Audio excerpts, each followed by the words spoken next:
O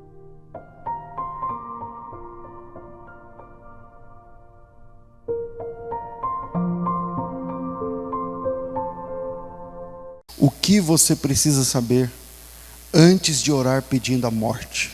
O que você precisa saber antes de orar pedindo a morte?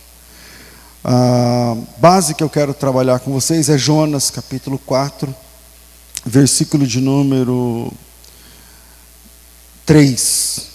Diz assim, Jonas capítulo 4, versículo 3, diz assim o texto: Peço-te, pois, ó Senhor, tira-me a vida, porque melhor me é morrer do que viver.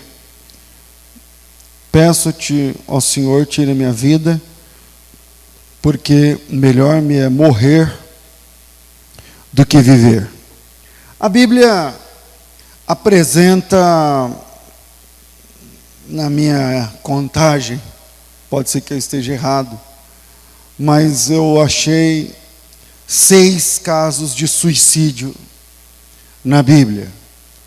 Suicídios por exemplo, que vai de Abimeleque, ou pessoas não muito conhecidas como Abimeleque, Zinri, por exemplo, até suicídios mais conhecidos como o suicídio de Saul, por exemplo, e do escudeiro de Saul, né? Nesses aí eu já falei 4. Saul e o escudeiro deles, Zinri e Abimeleque. Mas também, a Bíblia também fala a respeito do suicídio de Aitofel. E também a Bíblia fala a respeito do suicídio de Judas, que eu acho que esse é o mais conhecido caso de suicídio de Gênesis Apocalipse. Eu acho que o caso mais emblemático é esse daí, de Judas, não é? Mas ainda tem um ponto de discussão se é ou não considerado suicídio o caso de Sansão. Porque Sansão é um cara que ele derrubando os pilares da casa de Dagon, ele morre ali. E ele sabia que ele ia, derrubando aqueles pilares, ele ia morrer. E alguns consideram o caso de Sansão suicídio, outros não. Eu sou do time que não considera. Eu não acho que...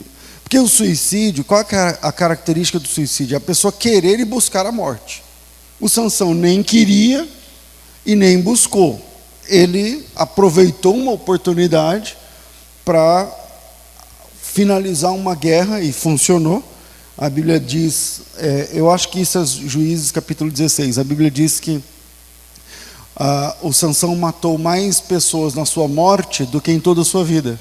Então, e olha que ele matou gente, né?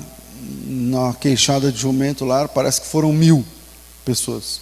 Mas ele matou mais pessoas no evento da sua morte do que na sua vida. Logo, para mim não é caracterizado como suicídio, né? Porque ele não queria morrer. Mas ele aproveitou uma oportunidade, eu vou chamar então isso de baixa de guerra, onde no meio ele vislumbrou uma oportunidade, onde ele finalizaria o inimigo e como efeito colateral a sua vida foi junto, não é? Então eu sei que o Sansão morreu conscientemente, ele sabia que ele não escaparia dali com vida, a menos que fosse um propósito, um milagre de Deus. Mas chamar o caso de Sansão de suicídio, para mim, não acho que combina, né? Então hoje eu gostaria de trabalhar com você, nessa data que a gente está específica, para quem vai assistir depois pelo YouTube, nós estamos falando de uma virada de ano, de 2018 para 2019. Então eu queria trabalhar, primeiro, com uma pergunta que é muito simples, mas que traz muita confusão. Eu posso desejar e pedir a morte? Eu posso desejar e pedir a morte? Bom, para responder essa questão, nós vamos analisar juntos 3 orações pedindo a morte na Bíblia.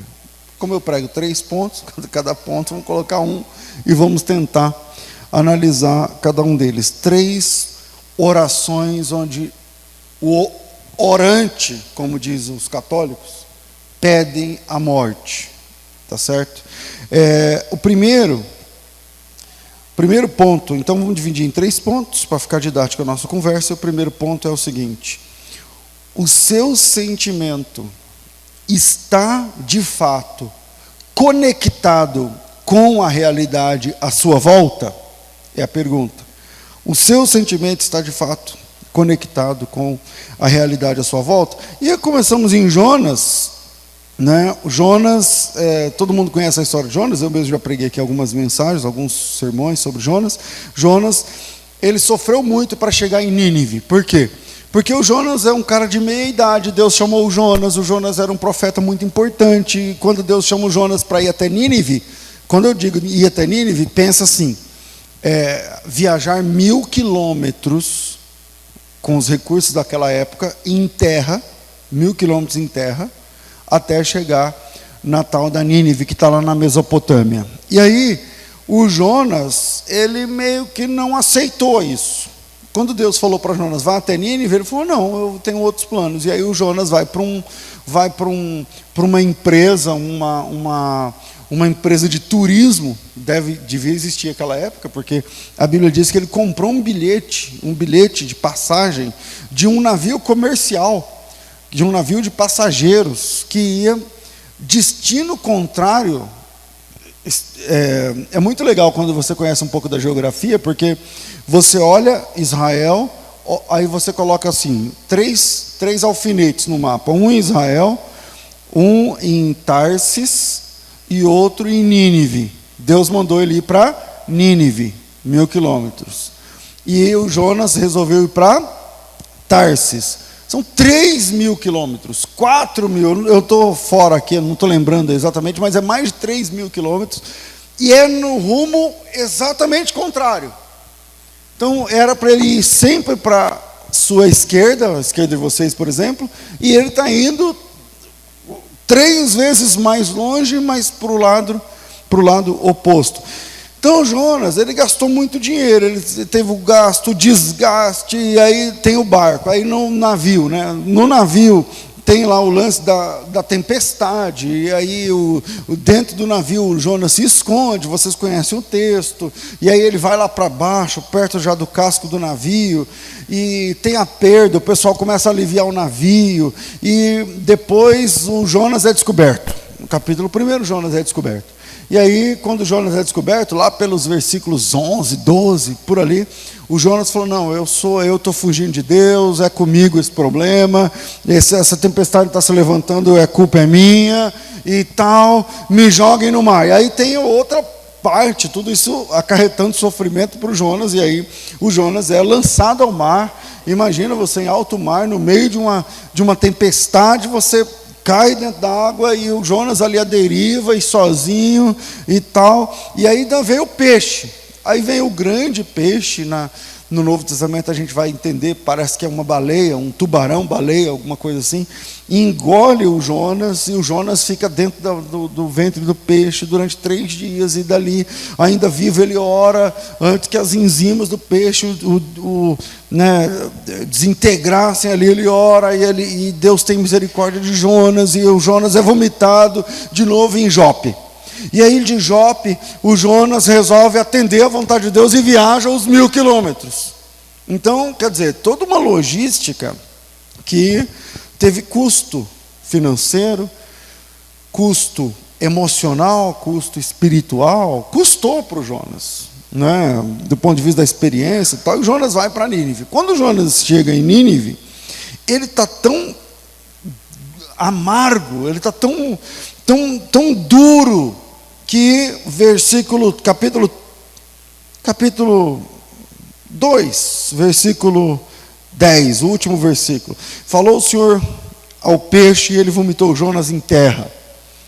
Veio a palavra do Senhor a segunda vez a Jonas, dizendo, levanta-te, vai à grande cidade de Nínive, prega contra ela a pregação que eu te disse. E levantou Jonas, foi a Nínive, segundo a palavra do Senhor, e tal, e a cidade era muito grande. A cidade andava 3 dias, você ainda estava dentro da cidade. aqui era muito grande, né? Campinas, acho que é menor. Se você andar 3 dias, você já saiu de Campinas, né?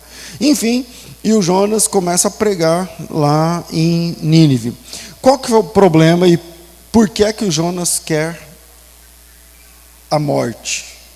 Por que é que o Jonas está orando e pedindo a Deus para morrer no capítulo 4, versículo 3, no texto que nós lemos?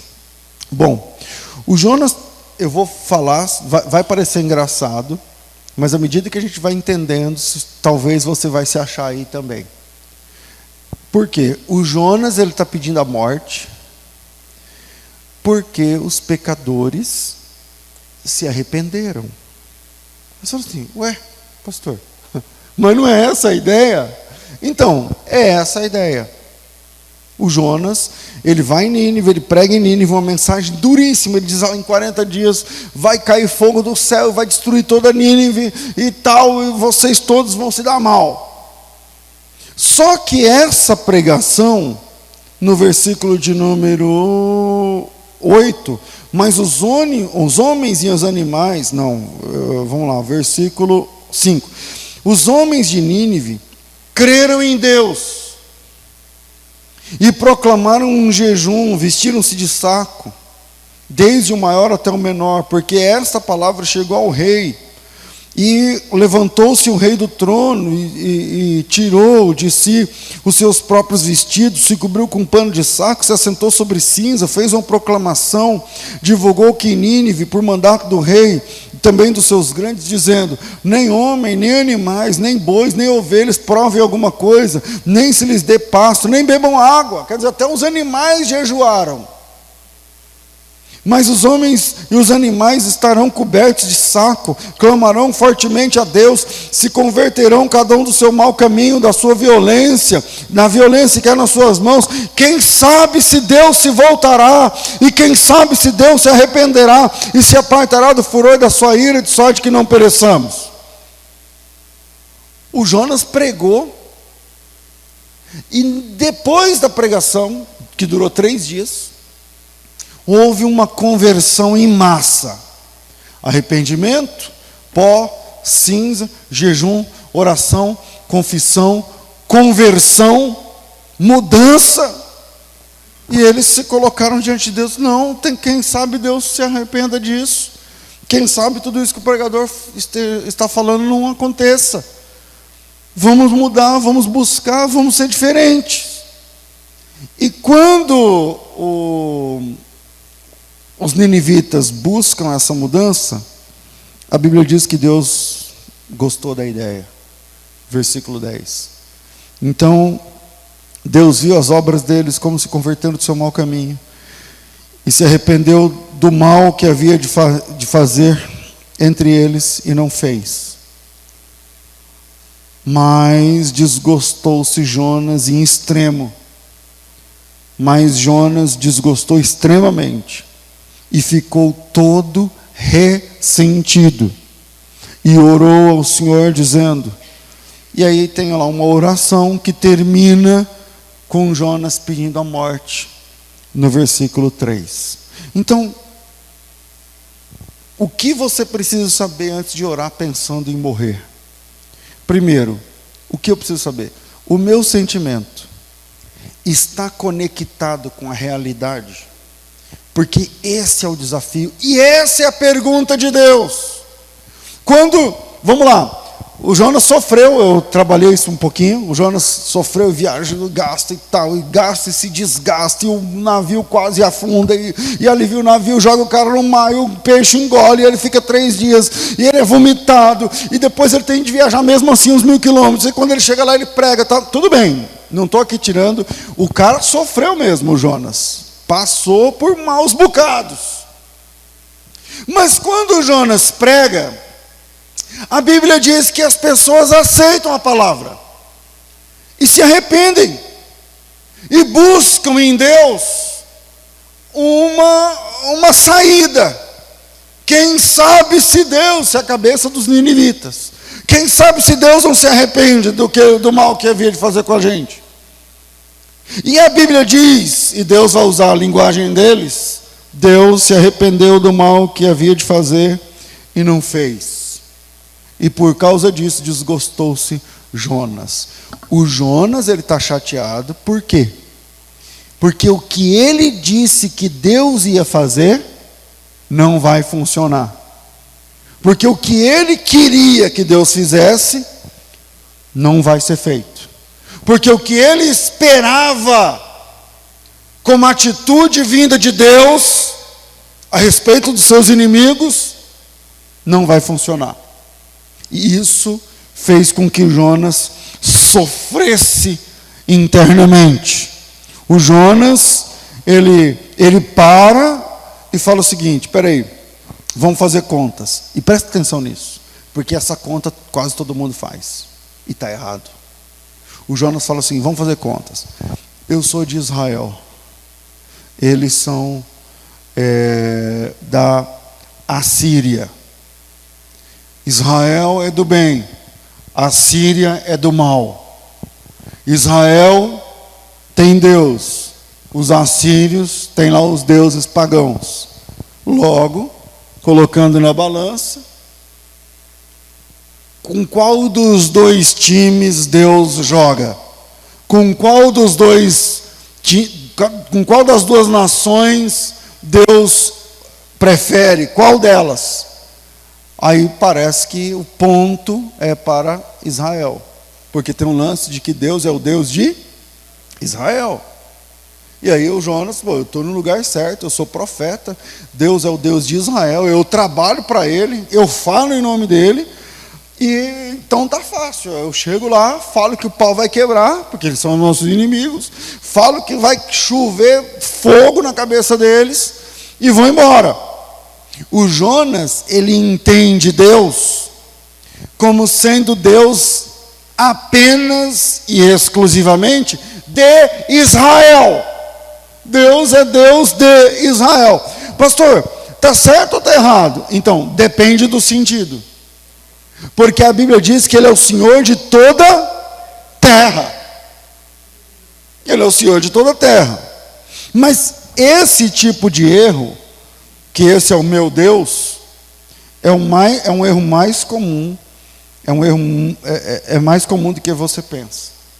Porque volta e meia a gente acha pessoas compartilhando bênçãos. Eu acho que tem que se incentivar. Hoje mesmo nós ouvimos algumas. Mas o problema é quando a pessoa põe um cabresto em Deus e diz: esse Deus é meu. Porque o meu Deus é um Deus que faz isso. Porque o meu Deus, o Deus que eu creio, é esse. É o Deus, é como se houvesse um panteão de deuses e o meu fosse esse. E aí você tem o seu e eu tenho o meu. O Jonas, ele queria que Nínive fosse destruída pelo fato de serem inimigos. Então está numa guerra. Eu sou de Israel, quem é de Nínive que se lasque. O fogo vai cair em Nínive e acabou. Mas é preciso ter maturidade para entender que às vezes, por exemplo, eu tenho que ter maturidade para falar e você para entender o que eu vou falar. Às vezes o inimigo está certo. Eu não estou falando do inimigo diabo. Eu estou falando que às vezes numa demanda, não é porque você é crente, não é porque você é batizado, não é porque você deu dízimo, que você está sempre certo, e Deus é o seu Deus que só fica falando amém, amém, amém, amém, amém para tudo que você faz. Tem momentos que você está errado, ou não tem? Tem momentos que você está errado, e você tem que voltar e falar: peraí, não é porque eu sou crente, não é porque eu sou batizada, não é porque eu dou dízimo, não é porque eu sou pastor, não é porque eu sou da igreja.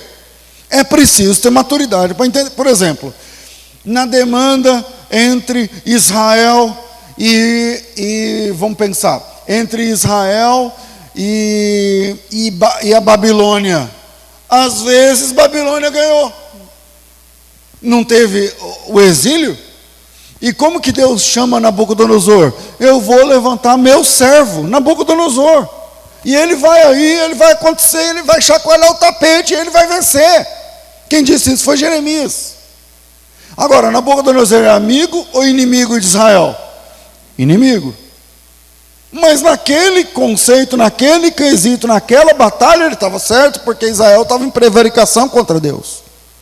Então, o Jonas, ele tinha a crença que Deus é Deus só de Israel. Ele tinha essa crença que Deus é Deus só de Israel. E isso gera uma confusão teológica muito comum sobre a personalidade de Deus. Aí você fala assim, pastor, peraí, mas o senhor não acha que por exemplo, nós vamos fazer uma entrevista de emprego, uma seleção de emprego. Aí nós estamos em 4, só tem uma vaga. Então, não é lícito, então eu orar, Então, mas se todos os 4 for cristão, todos os 4 vão orar para o mesmo Deus. Só é um Deus para os 4. E só é uma vaga para os 4. Você acha mesmo que vai haver uma predileção, ou você vai ter que se preparar e vai ter que atender às demandas da vaga que está sendo pedida? Porque às vezes o cara não tomou ceia nos últimos 3 meses, mas é melhor preparado que você para a vaga. E se eu sou o patrão, eu vou nesse. Se eu sou o patrão, se eu estou fazendo a seleção, é nesse que eu escolho. Porque eu não estou precisando de tomador de ceia, eu estou precisando de gente que trabalha fazendo aquilo na empresa. Mas as pessoas têm essa confusão. Pastor, quando eu falo que, meu Deus, está errado. Não está errado. A questão é a seguinte: sim, Deus é pessoal. Sim, Deus é um ser pessoal. Mas Ele é uma pessoa, e a questão é que muitos entendem, quando eu digo Deus é uma pessoa, parece que é um Deus para cada um. Deus é uma pessoa, a pessoa então é meu, e é o dela, e o dele, daquele outro, tal. É cada um com o seu Deus. Cada um tem Deus de um jeito, cada um entende Deus. Não. Por exemplo, você já viu raramente eu assisto futebol, e quando eu assisto, nunca assisto tudo, não sou um grande fã, não torço para time nenhum, mas enfim. Mas quando você já viu um time se enfrentando numa Copa, num campeonato qualquer, ou de qualquer esporte, não precisa ser futebol, mas vamos lá, o futebol, 11 de cada lado, a maioria deles é cristão, é ou não é? A maioria deles entra se benzendo, é ou não é? E ora, mas os dois vão se enfrentar, e os dois oraram para o mesmo Deus. Então entra 11 desse lado, 11 desse lado. Os 11 desse lado dão as mãos, faz uma roça, Senhor, dá vitória contra eles, porque e não sei o que, tal. E o outro que está do outro lado também está orando numa roça, Senhor, dá vitória para nós contra eles, porque e não sei o que. Mas é o mesmo Deus, é só um Deus. É um Deus para todo mundo, é um Deus para os 22. E eles entendem que se eles ganham é porque Deus é a favor deles. Então Deus é do Santos, ou Deus é do Corinthians, ou Deus então é um partidarismo. Isso é uma fé infantil. Isso aí isso é besteira, é bobagem. Acha que Deus está lá esquentando cabeça com um cara com oração de jogador que ganha 200 mil por mês, ou 300, ou 1 milhão, e não sei o quê, e está orando, pedindo por 45 minutos. Você está de brincadeira? É aquela tipo de oração que não passa de nada, porque o cara, ele ora ali, se bem para entrar, mas se pisar no pé dele, xinga a mãe do cara. Como é isso? Como é que funciona? Então, Deus é pessoal. Mas essa ideia de que Deus está sempre do meu lado, para o que der e vier, é uma ideia infantil. Porque Deus não é assim. Deus, Ele está do lado dEle, da palavra dEle. É você que se enquadra no lado de Deus ou não. Não é que você tem o teu lado, e aí você pega Deus para você. E Jonas tem esse conceito pequeno. O Jonas, ele entra em Nínive, entrando em território de inimigo, dizendo: eu sou do Deus de Israel. Israel é do meu time. E Deus é do meu time também. E agora é assim, vai cair fogo do céu e vai acabar a brincadeira de vocês e tal. Só que aí os caras se converteram. E o Jonas está bravo com Deus. Dorme com essa. O Jonas está bravo com Deus, Porque os caras se converteram. E porque Deus teve misericórdia das pessoas. Vamos lá, a gente está diante de um profeta, e esse profeta está chateado com Deus, a ponto de pedir a morte, por uma razão: porque Deus está perdoando pecadores. Pode isso, um negócio desse? Deus está perdoando pecadores. E o Jonas, quando Deus perdoa os caras, Deus então cancelou a maldição de Jonas sobre Nínive e não vai mais ter. Sabe a chuva de fogo que ia ter igual Sodoma e Gomorra? Então, Deus falou para o rei: não vai mais ter, acabou.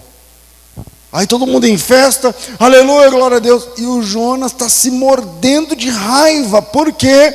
Porque Deus não vai agir com energia contra os inimigos. E aí, é o versículo 3, Jonas, cadê? Eu me perdi aqui. Aqui. Peço depois ao Senhor, tira a minha vida, porque é melhor para mim morrer do que viver. E aí a primeira pergunta de Deus para Jonas, quando Jonas pede a morte, nós estamos falando hoje de suicídio, e o primeiro ponto que eu já esqueci, seu sentimento está de fato conectado com a realidade? A primeira pergunta de Deus para Jonas, quando Jonas pede para morrer, Deus fala assim para Jonas no versículo 4, ô Jonas, é razoável para você pensar isso daí? Em outras palavras, Deus está perguntando assim para Jonas: Jonas, você acha que, você sendo você, quem é? Está certo você orar pedindo a morte? É razoável? O que você sente está conectado com a verdade? Porque não está, né, irmãos? Não está, né? O que o Jonas está, ele está pedindo a morte, está pedindo para morrer por uma bobagem. Aliás, qual é o papel da pregação? Causar arrependimento. O que a pregação do Jonas causou? Arrependimento, mudança de vida. Os caras mudaram de vida, e por causa disso Deus teve misericórdia. Ao invés de Jonas colocar a mão na cabeça do Senhor, como o Senhor é grande, eu que achava que o Senhor agia assim só em Israel.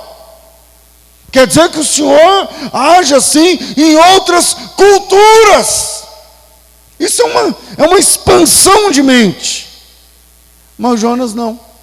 Cabecinha: Senhor, Deus está vendo, o Senhor perdoou os caras, então para mim é melhor morrer do que viver. O Jonas, ele queria que Nínive fosse destruída, só pelo fato de Nínive ser formado pelos inimigos. Então é preciso ter muita maturidade para entender que o agir de Deus não está restrito à sua vontade. Às vezes numa demanda você é crente e o outro não é, mas você está errado e o outro está certo. Estou me fazendo entender ou não? Então, é razoável esse sentimento que você tem quando você ora. Se alguém aqui já orou, eu não vou ser deselegante perguntando quem já orou pedindo a morte, mas eu creio que tem, porque Deus me deu essa palavra para compartilhar com vocês. E eu queria dizer o seguinte: é de fato razoável esse tipo de oração que você já fez? Isso está de fato conectado com a realidade? Ou será que você está sendo mimado ou mimada, pedindo a Deus a morte por conta de alguma coisa que Ele não te deu, na soberania dEle, Ele decidiu não te dar? Ou alguma coisa pior, que Ele deu a outro? Que esse é o problema do Jonas. O Jonas está sofrendo, está pedindo para morrer. Não, ele não perdeu nada. Não perdeu nada, também não ganhou nada. Só que o Jonas está se matando porque o outro recebeu a bênção de Deus. Então, sentimentos irresponsáveis terminam em suicídio. Sentimentos irresponsáveis. Esse é um sentimento irresponsável. Quando ele ora pedindo a morte, Deus fala para Jonas: ô Jonas, pensa bem, filhão. Está certo você falar isso? Olha a realidade. Está certo você falar isso. Você veio aqui e pregou. Eu ouvi a sua pregação, ouvi o arrependimento deles, e eles se arrependeram, bonitinho, do jeito que está na Bíblia. Aliás, muito mais. Quando é que vocês já viram um rei mandando os bois jejuarem? A ovelha, o carneiro, o cachorro, o gato. Em Nínive teve jejum até dos animais, 3 dias. Quando é que você viu isso em Israel, Jonas? Não, nunca, mas eles são do mal e eu sou do bem. Não tem negócio do mal e do bem. Deus falou, eles se arrependeram. Então uma coisa que você precisa saber antes de pedir a morte é, o seu sentimento está em conexão com a realidade? Tá. Porque tem gente que pede a morte por besteira. Você vai ver, não é nada. Não é nada. Mas que para ele ou para ela é tudo. Mas o meu marido, pastor, ele fez isso, ele me xingou, ele falou que eu sou uma isso. Beleza, você é isso. Você é isso. Não, né? Então, tem que pedir a morte. Por causa do erro dos outros. Segundo, coisas que nós precisamos saber antes de orar pedindo a morte. Ganhos ou perdas não podem definir a sua satisfação pessoal. Ganhos ou perdas não podem definir sua satisfação pessoal. A gente vive na época onde a pessoa é o que ela tem. Ela é o que ela exibe. Se ela exibe aquilo, ela é conhecida e é recebida naquele clube por aquilo que ela exibe. Um dos caras que eu gosto muito da biografia, da história, não sei porque tive a oportunidade rápida, né, de conhecer pessoalmente, é o Ariano Suassuna. O Ariano Suassuna é que escreveu Alta Compadecida, escreveu alguns outros romances, um romancista conhecido nordestino. Ele nasceu em 16 de junho de 1927.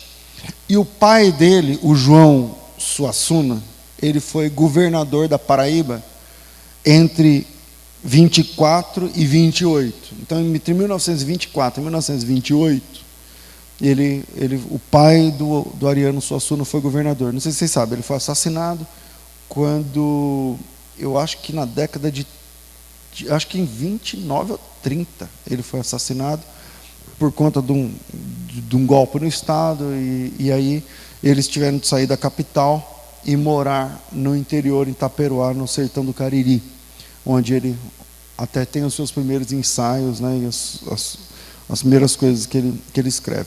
Em 1980, o Ariano Suassuna, que já era de certa idade, ele leu Mahatma Gandhi. E o Gandhi, eu acho que em 80 o Gandhi ainda era vivo, mas eu não lembro, não sei em que ano morreu Mahatma Gandhi, mas talvez ele já tenha morrido, mas se não é por ali.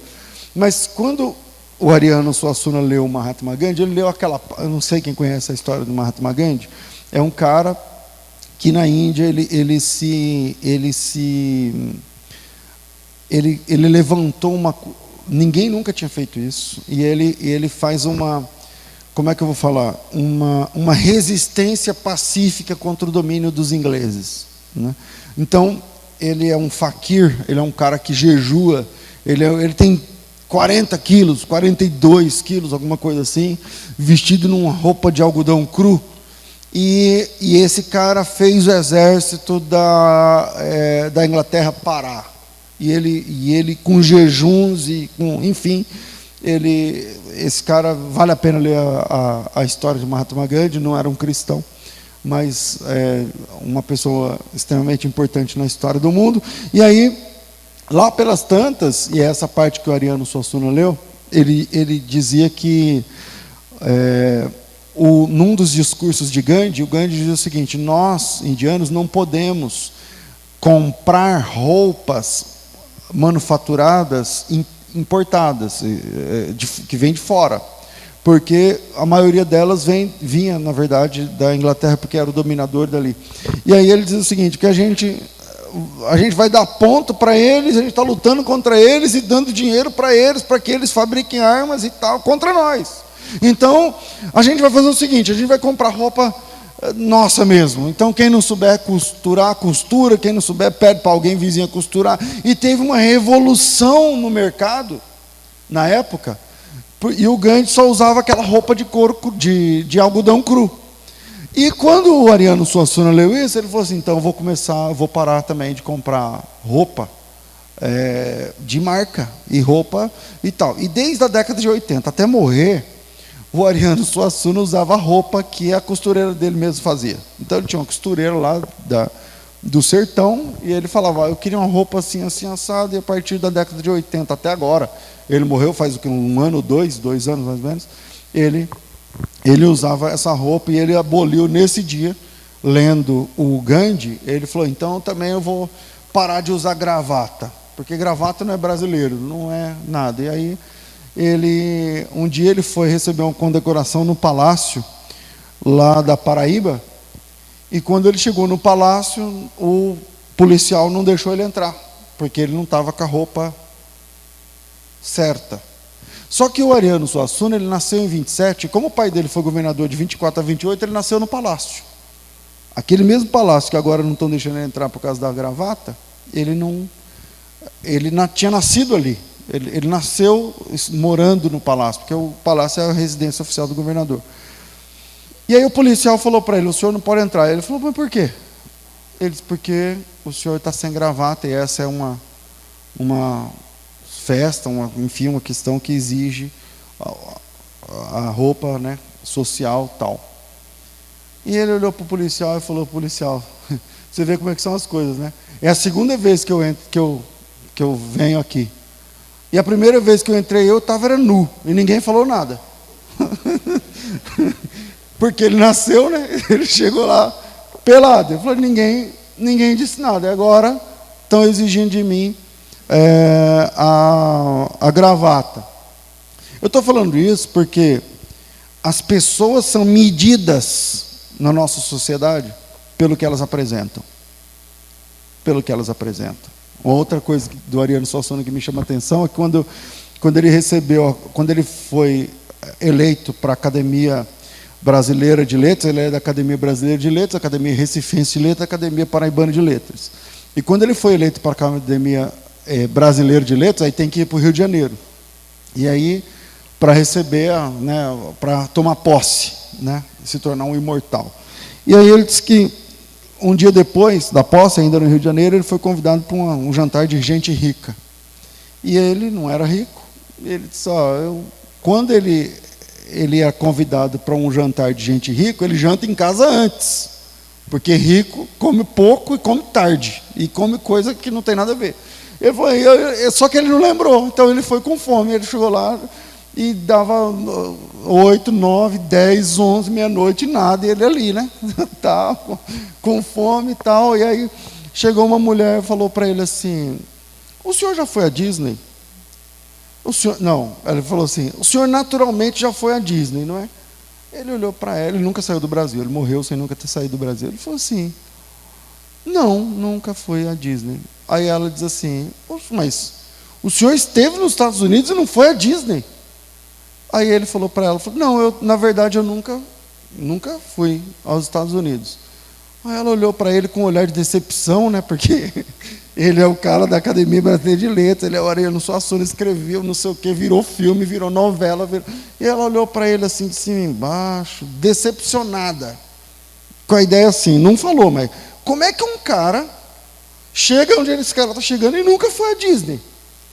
Ela olhou para ele assim, de cima e embaixo, e falou assim, tudo bem. Então ela saiu. Aí daqui a pouco ele viu essa mulher conversando com o marido dela era legal, e o marido dela falando, fulano tal, e a mulher dele perguntou para o marido, mas esse fulano aí foi à Disney também? Aí o cara falou, não, foi, ele foi e tal. E aí o Ariano pegou e falou assim, essa mulher divide a humanidade em 2 times. Quem foi à Disney e quem não foi. Eu estou aqui desgraçado porque nunca fui.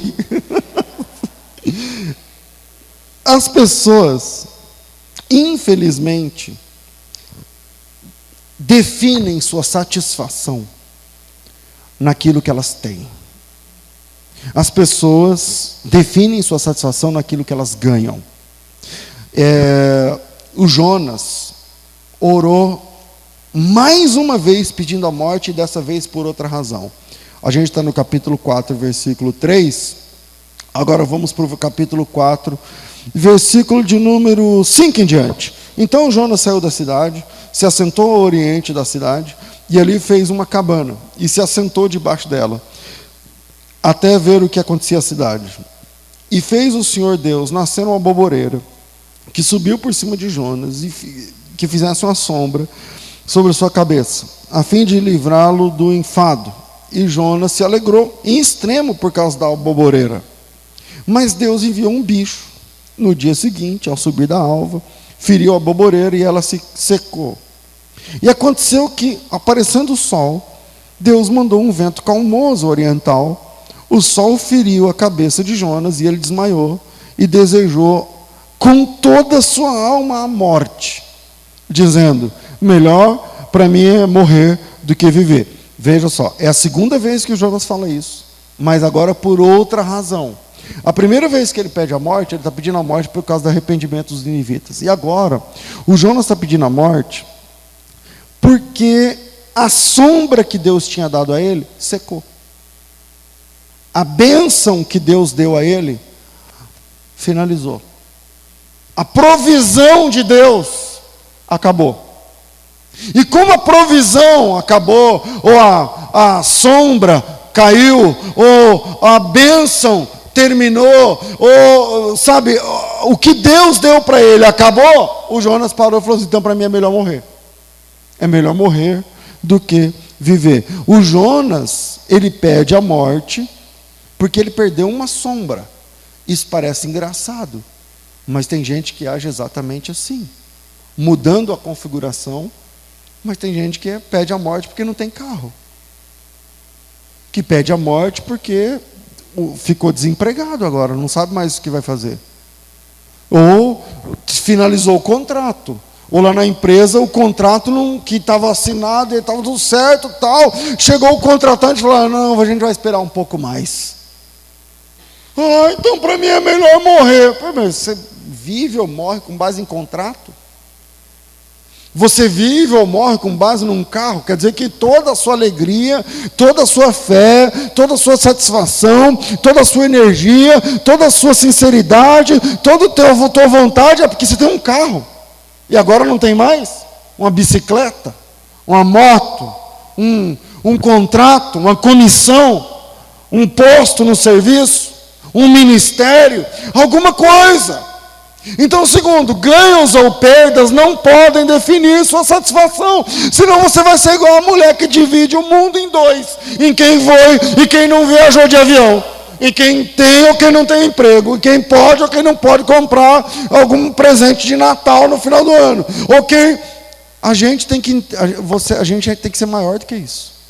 A nossa vida cristã, o nosso relacionamento com Deus não pode nos carinhos de Deus, porque Deus nos faz esses carinhos. Às vezes Deus dá, mas às vezes também Ele toma.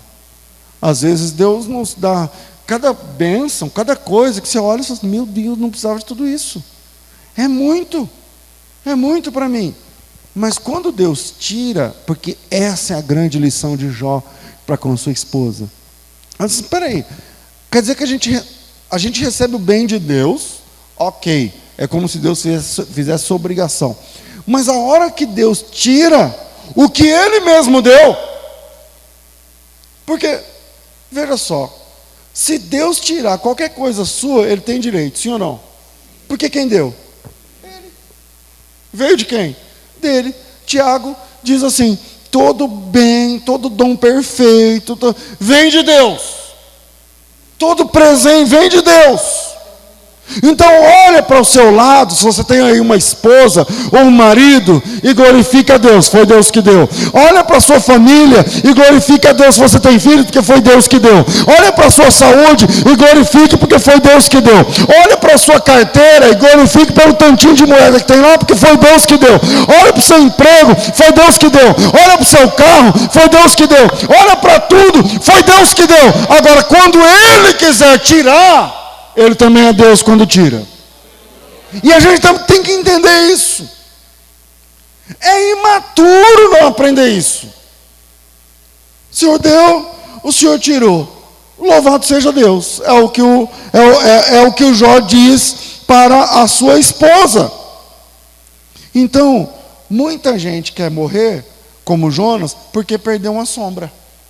O Jonas perdeu uma sombra, porque a Bíblia diz que, olha, o capítulo 4, que é o que nós estamos trabalhando aqui, ele diz o seguinte,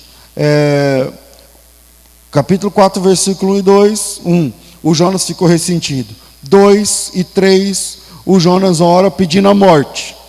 Capítulo 4, versículo 4, o Senhor pergunta, Jonas, o seu sentimento de pedir a morte está certo. Versículo 5, então Jonas saiu da cidade, se assentou ao oriente da cidade, fez uma cabana, se assentou debaixo dela, à sombra, até ver o que aconteceria com a cidade. Vem comigo, o Jonas ele não engoliu a ideia de Deus ter perdoado Nínive. Ele se afasta da cidade, faz uma cabana, ao invés de ir embora, não, ele se assenta e fica de longe, diz o texto, até ver o que aconteceria com a cidade. Tipo assim, o Jonas, eu vou fazer uma cabana longe aqui, porque eu ainda creio que Deus vai destruir esses caras. E vou fazer essa cabana aqui para um fogo não espirrar em mim. Aqui, a ira de Deus não chegar aqui, eu vou ficar aqui longe. E aí o Jonas fica longe, faz uma cabana, e cruza o braço e fala assim, beleza, eu ainda creio que Deus vai destruir esses caras, porque não é possível. Eu ainda acredito que vai cair uma bola de fogo, algum troço, alguma coisa que vai acabar com Nínive. Só pode, porque Deus não vai me deixar na mão nessa. E o Jonas fica ali. E Deus queria ensinar uma lição para Jonas, e para mim, e para você, e por isso está na Bíblia esse texto. E Deus fala o seguinte, beleza, Deus faz nascer uma árvore, a Bíblia chama de aboboreira em português, mas não é bem assim. O texto hebraico, o texto original, é algo parecido com um pé de mamona, para você ter uma ideia, porque que cresce rápido e já faz uma sombra boa. E aí cresce esse pé de mamona, eu não sei porque a Bíblia fala aboboreira, porque pé de abóbora é rasteiro, né? Mas enfim, cresce essa árvore que dá sombra ao Jonas. E aí o Jonas, embaixo dessa árvore rápida, que cresceu por provisão de Deus, a Bíblia diz que ele se alegrou muito, versículo 6, lá no final, e Jonas se alegrou em extremo, por causa daquela sombra, em extremo, e aí Deus enviou um verme que cortou, comeu a raiz, né, da mamona, que é fresquinha, geladinha, molinha e tal, e comeu, em algumas horas acabou a sombra. E aí o Jonas, a Bíblia diz que o sol saiu na careca do Jonas, e ardeu, deu insolação, ele desmaiou, ficou mal. E aí entra o segundo pedido de morte de Jonas para Deus. O Jonas quer morrer por causa da sombra, no versículo de número 8. Ele diz para mim, e desejou, vamos lá, e desejou de toda a sua alma morrer, dizendo, para mim é melhor morrer do que viver. E Deus, pela segunda vez, faz a pergunta para Jonas, e a pergunta de Deus é, Jonas, por acaso é razoável que você se sinta assim, por causa de uma aboboreira, por causa de uma sombra, que eu te dei? E essa pergunta de Deus, esse confronto de Deus, é muito interessante, é muito importante, porque às vezes a gente se flagra se sentindo assim, órfãos do que Deus mesmo nos deu e Deus quis tirar, e porque Deus deu e tirou, Você fica se sentindo indignado, não, para mim, como assim, pastor? Então Deus não me ama, Deus não gosta de mim, e Deus não sei o quê, como eu vou viver a partir de agora, porque minha vida depende. Não é, isso foi só uma sombra que Deus te deu. Foi um alívio que Deus te deu. E o Senhor deu e o Senhor tomou. E o Senhor deu e o Senhor deu e o Senhor tirou. Que sangria desatada, que desespero é esse por causa de uma sombra? Deus pode dar mais ou não, e saber disso é libertador. A nossa fé não depende das sombras que Deus prepara. A nossa fé, a nossa comunhão com Deus não pode estar linkada com presentes de Deus, carinhos de Deus, livramentos de Deus ou provisões de Deus, porque quando nossa fé está linkada com isso, nosso relacionamento é com os presentes e não com o dono do presente. O nosso relacionamento é com os bens e não com Deus. O nosso relacionamento se torna com coisas materiais e nunca com Deus. Quer dizer, eu só vou ter um relacionamento perfeito com Deus quando não tiver nada entre eu e Deus, e eu mesmo assim, como Jó, caí de joelhos e falei assim: o Senhor deu, o Senhor tomou, e bendito seja o nome do Senhor por tudo que Ele deu e por tudo que Ele tomou. E aí a pergunta de Deus é: Jonas, você acha certo que você se enfade por conta dessa aboboreira? E o pior não é a pergunta de Deus, mas o pior é a resposta do Jonas. Porque no versículo 9, então disse Deus: por acaso é razoável que assim você se enfade por causa da aboboreira? E o Jonas disse: eu acho justo eu me enfadar pedindo a morte. Eu acho que eu estou certo pedindo a morte. Que esse é o pior, né? Porque Deus está dando um chacoalhão em Jonas através de perguntas importantes.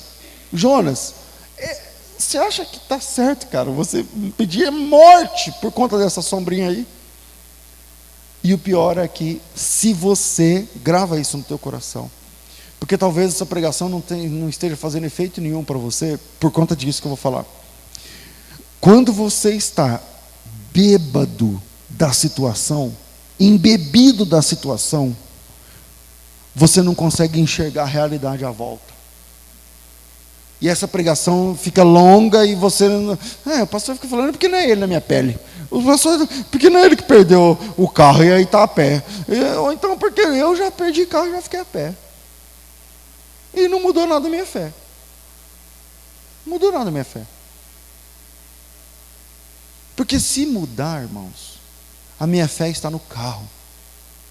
Se mudar, a sua fé está no emprego.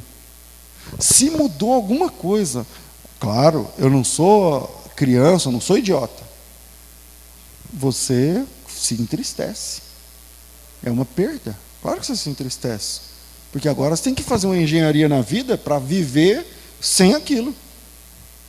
Sem usar aquilo que você usava, sem ter aquilo que você tinha, sem fazer aquilo que você fazia, sem ir onde você ia, sem comer o que você comia, usar o que você usava, enfim. É uma engenharia toda. Precisa acontecer. Agora, o que Deus pergunta para Jonas, e o que me deixa louco nesse texto, é isso aí. Deus fala assim: ô Jonas, você acha certo você ficar nesse chororô todo por causa de uma sombra? E o Jonas fala assim: eu acho certo. Eu acho que eu estou certo, Deus.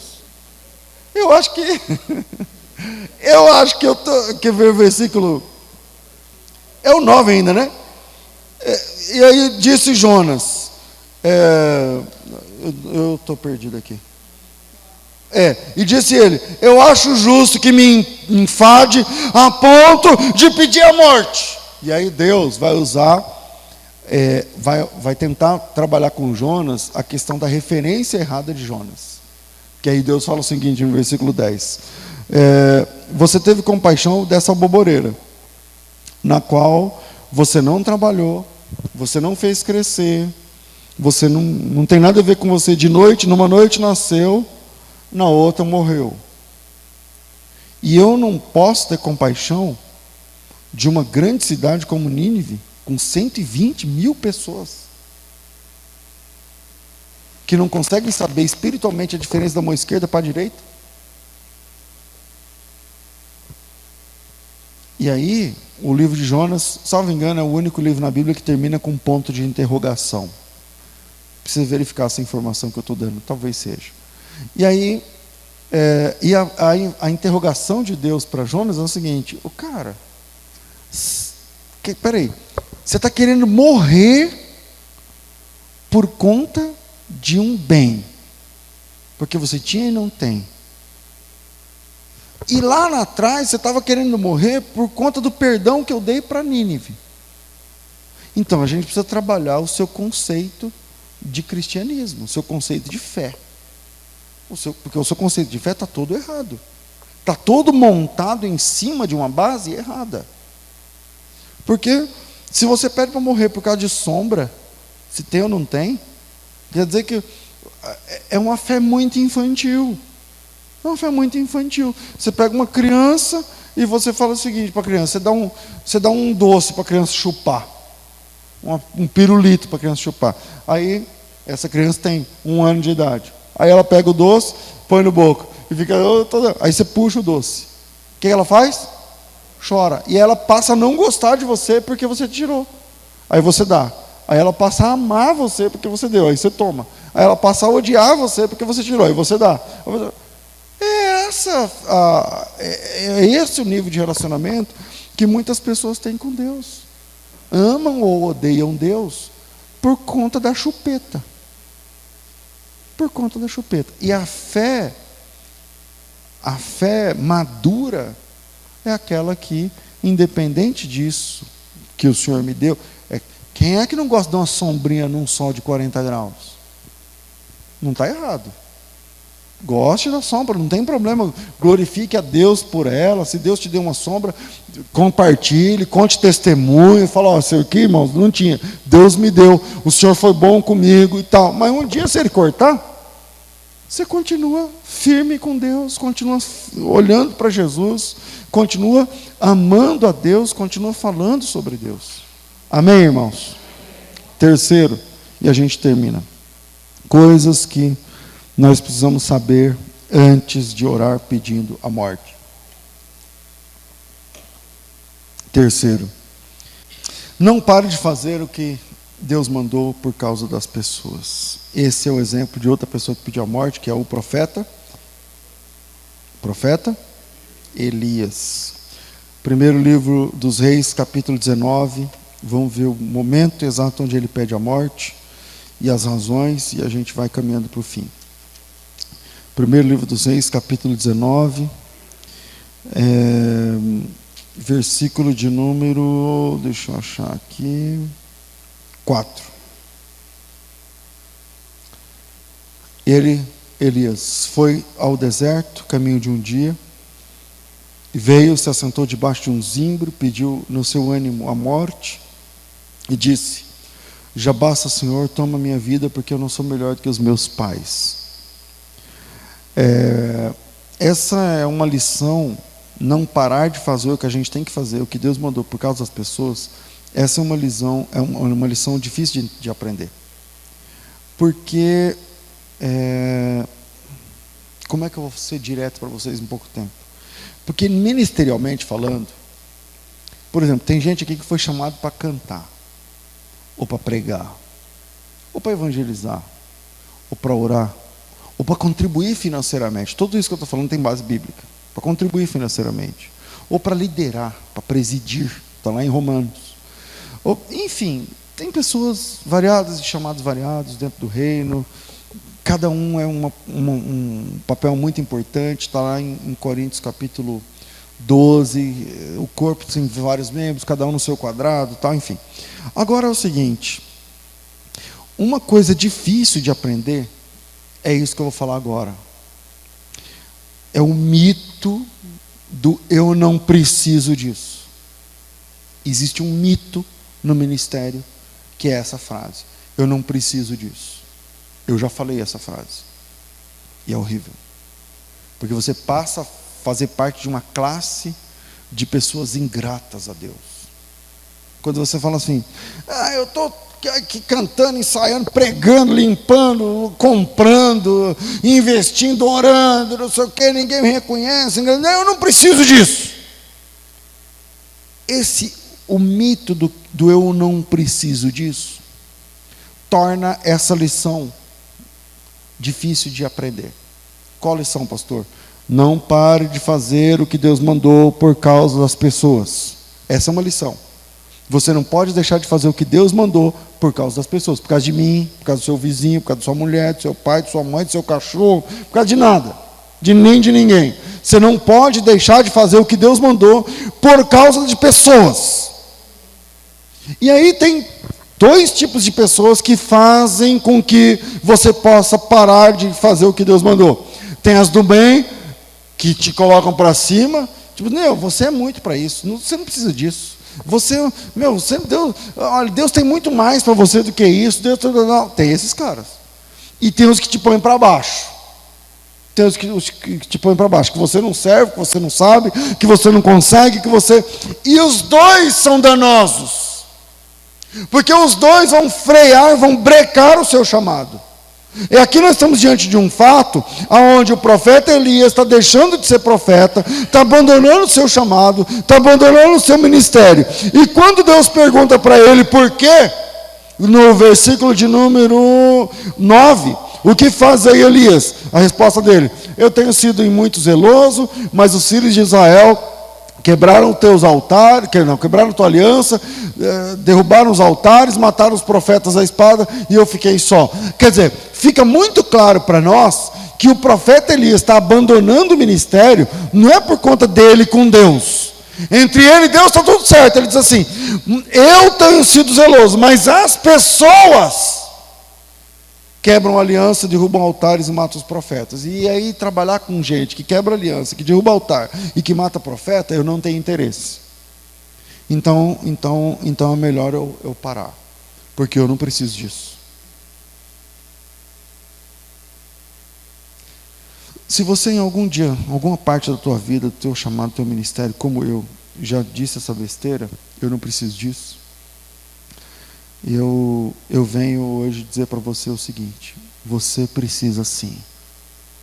Você precisa sim.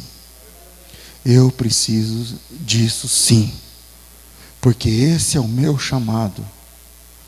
É esse o propósito pelo qual Deus me colocou e me plantou nesse lugar. Então eu preciso disso sim. O apóstolo Paulo diz no capítulo 9, 1 Coríntios 9,16, ele diz, vou ler o texto para não correr o risco de citar erradamente. Primeira carta de Paulo aos Coríntios, capítulo 9, versículo 16, diz assim: porque se eu anuncio o evangelho, não tenho de me gloriar por conta disso, porque me é imposta essa obrigação, e ai de mim se eu não anunciar o evangelho. Ai de você se você não fizer o que Deus mandou. Você precisa sim. Você precisa sim. Eu preciso sim. Porque a sua vida não tem sentido se você não desenvolver o chamado que Deus colocou no teu coração, na tua vida. Eu vou repetir: a tua vida não tem sentido se você não obedecer à voz doce do Espírito Santo de Deus, dizendo vai. Perde o sentido da nossa vida. Perde o sentido. Faz o teste. Aliás, tem gente que já fez na desobediência. Então eu vou parar. Para. Beleza, melhorou? Ficou bom agora? Agora que você parou, agora que você se tornou um vagabundo espiritual, ficou bom? A resposta é não. A resposta é não. Então se liberta do mito do eu não preciso disso.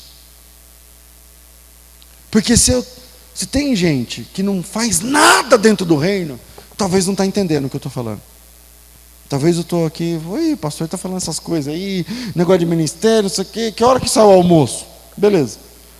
Mas se tem homem aqui, mulher aqui me ouvindo, aleluia, e que tem um chamado de Deus, que alguma coisa lá dentro, entre ele e Deus, queima, e está queimando enquanto eu estou falando, e está cutucando, dizendo assim, aí, ó, é para você, essa é para você. Então segura, você precisa sim, Deus te chamou, e é para você obedecer à voz do Espírito Santo de Deus, porque se você não obedece, você não é um homem completo dentro do reino de Deus. Se livra do mito de eu não preciso disso. Glória a Deus. Sua vida vai perdendo as cores se você não não realiza o chamado de Deus. Então, não pare de fazer o que Deus mandou por causa das pessoas, porque eu vou te falar, as pessoas fazem com que a gente tem hora que eu já devo ter falado para vocês aqui, eu me lembro de um dia que eu cheguei em São Paulo, viajei, saí de minha casa e me tomei banho, me preparei, li a Bíblia, orei, preparei o sermão e fui, e com a palavra de Deus no coração. Quando cheguei lá na igreja, eu passei uma raiva, que eu falei para a Vanessa, eu não vou descer do carro. Antes de descer, eu falei para a Vanessa, não vou descer do carro, eu vou embora. Eu não quero nem entrar na igreja, de raiva que eu estava. Vê se pode. Aí a Vanessa falou assim, nós já estamos aqui. Já viajamos, já chegamos, já.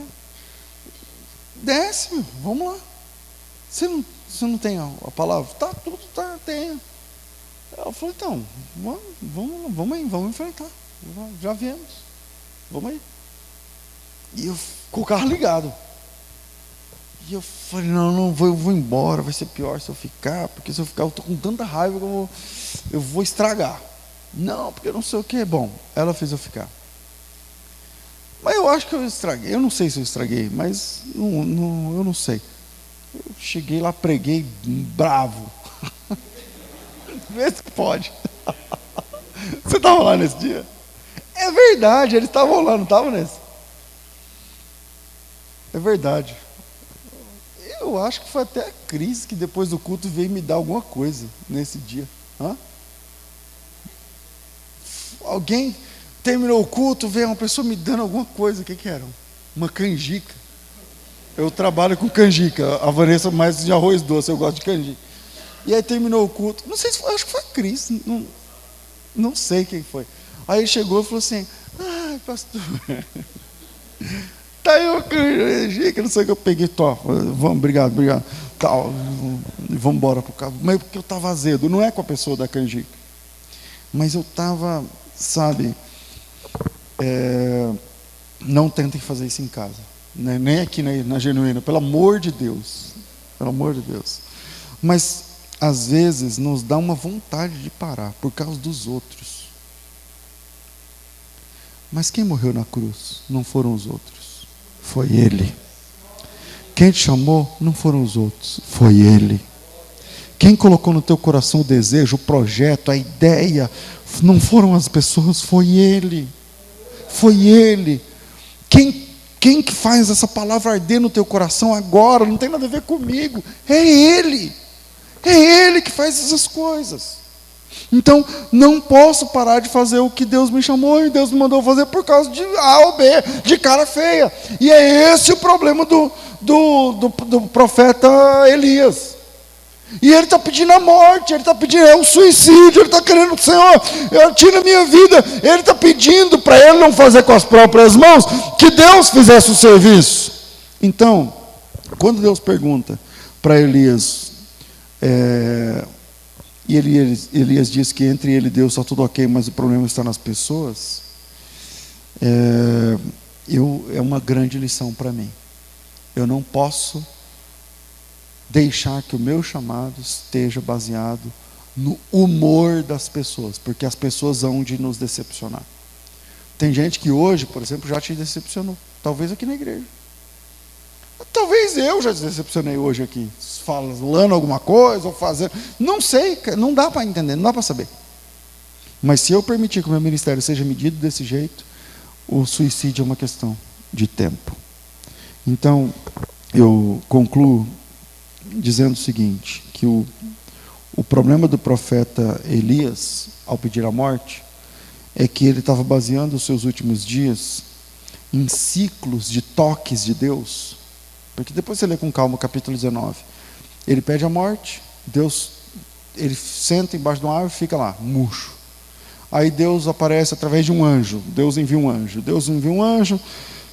toca no Elias, fala assim, levanta e come. Ele come, anda 3 dias e cai de novo. Aí aparece um anjo, toca nele de novo. Aí aparece uma comida boa, aí ele anda, parece que 40 dias, né? 40 dias, cai de novo. E sempre que ele cai, Senhor, para mim é melhor morrer do que viver, não sei o quê. E aí, finalmente desse terceiro ponto é o seguinte: se liberte do ciclo de toques de Deus. Se liberte do ciclo ou da necessidade de toques de Deus. Tem gente que vai só na base dos toques. Então, quando tem um culto mais poderoso, por assim dizer, né, que o pastor vem, ora e fala, vem aqui na frente, vamos orar e tal, não sei o que lá. Aí pronto, aí aquilo dá uma animada, aí dura 3 dias. É pouco. Aí faz um outro culto, em um evento, vem um pastor convidado, vem não sei o que e tal, aqueles irmãos cheios do Espírito Santo, e aí tal, aí tem um toque de Deus, aí dura 40 dias, parece que é muito, mas é de um mês para o outro. 40 dias de um mês para o outro. Aí você fica despertadinho 40 dias, aí depois, chega. A fé madura não tem essa necessidade. A fé madura é aquela que entende: eu não vou pedir a morte, eu não vou entregar o trabalho, eu não vou entregar o que Deus me mandou desenvolver por causa de cara feia de 1 ou 2, porque cara feia sempre vai ter. 1 ou 2 falando mal, enchendo o saco, sempre vai ter. Então eu tenho que fazer o meu trabalho sabendo quem foi que me chamou, quem foi que me alistou. É a Ele que eu sirvo, é diante dele que eu vou prestar conta no final. Deus abençoe vocês em nome de Jesus.